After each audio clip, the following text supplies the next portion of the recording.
Hey, it's James, Father's Rights and Resources, hashtag how I got custody. I can't believe the number of attorneys that people have that don't go to court and compare the value of a father. I talked to a guy about the mother wanting to extend camp for the child away from either parent, which interferes with the father's summertime. And it's an extremely valuable time because he doesn't get that much time during the regular school year. And the attorney didn't even think to say, what's more important, Your Honor?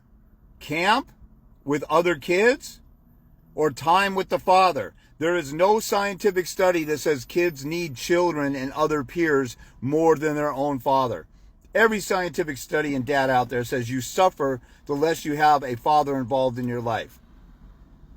Nobody in their right mind, let alone any reasonable person. You could play nice and say, you're out of your freaking mind. If you say something like this, you could say, well, no reasonable person would say that. Or any reasonable person would say this. There's always an invisible person called reasonable person in the courthouse. I would say nobody in their right mind would say, oh, camp is way more important than quality time with the father, who doesn't get that much quality time during the year. I think it might have been every other weekend. But everything else. Oh, the mother needs to move to be closer to her parents. Does her in utero umbilical cord need for mommy and daddy? Her immaturity, I need my mommy with me to raise this child. Her immaturity is more important than the father-child relationship. There are all kinds of arguments when a parent moves away. I got a few of them on YouTube, and I've had several cases where a dad stopped a mom from moving away. There's a video where mom wanted to move from Hawaii to Texas. Everybody should be posing to the judge. Name something other than food, water, and air that's more important to the child than the father. I have a video where I talk about that stuff all the time, but nobody remembers that or takes notes or puts that stuff down and tells the judge, name one thing that's more important than quality time with the father or a life with the father. You're taking away, I had a guy in California. The mom divorced him, started liking women, and her new partner had a new job in Atlanta, Georgia, or somewhere in Georgia. Her number one reason for moving is because the kid could have a big yard and a nice house because of the the new wife. I think she got married to her lover, but her new wife had a great career opportunity. I would be grilling the judge. So look what the mother is saying. My new partner, my new lover, a non-biological parent, a non-biological anything to the child, a non-relationship or non-familial relationship, her career prospects is more important than the child's need for a father? You have got to be freaking kidding me. No one in their right mind would say that. That only a child abuser would say that. See, when you sit there and think about your value and say, how dare somebody say something is more important than me? Outside of food, water, and air, there's nothing more important than a father. And a mother might say, oh, look at, he's saying he's more important than me. No, look at her jump on me. I said nothing more important. We're equally important. I respect that. She doesn't. Use this comparison. Every time somebody brings something up and you can't think of a law or a case law or some legal standard or whatever, or even the science, tell me how that's more important than a relationship and love with the father.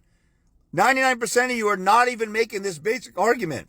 And see, when you go to court, a lot of people say, well, I can't go to court and argue that. They won't listen. Or my attorney says that's a whack, crazy argument that they won't hear. Because nobody ever argues it. Everybody thought it was a crazy argument for black folks to mingle and live in the same neighborhood as white folks. 70 years ago, it was insane to think that.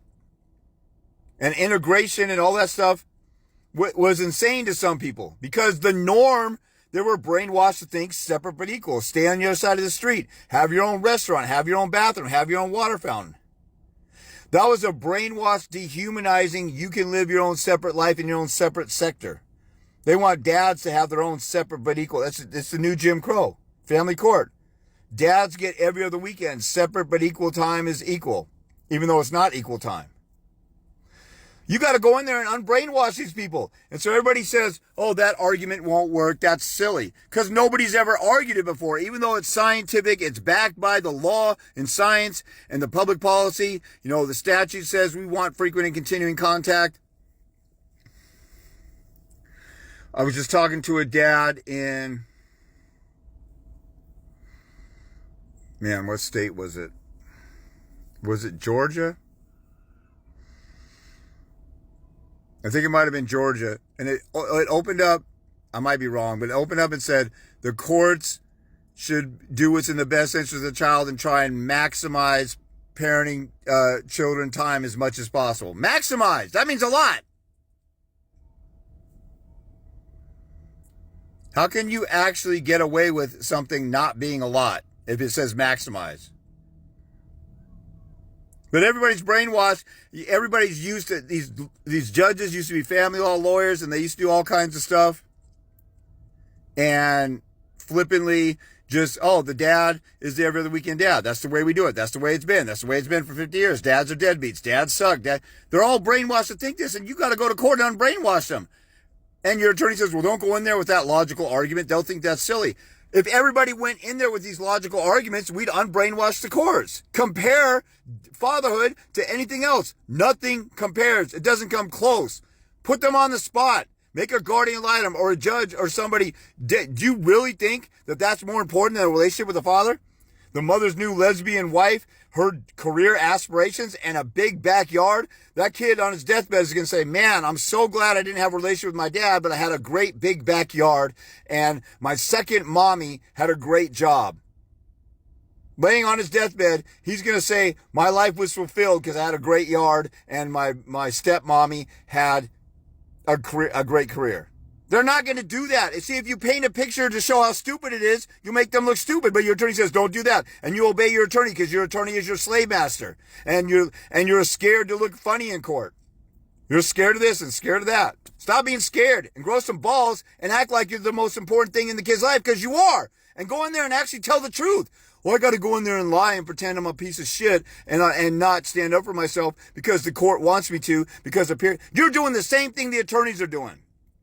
You're sitting here complaining about the system, how corrupt it is, but you're doing the same exact thing the attorneys are doing. You're giving in to peer pressure and not standing up for yourself. Go do that.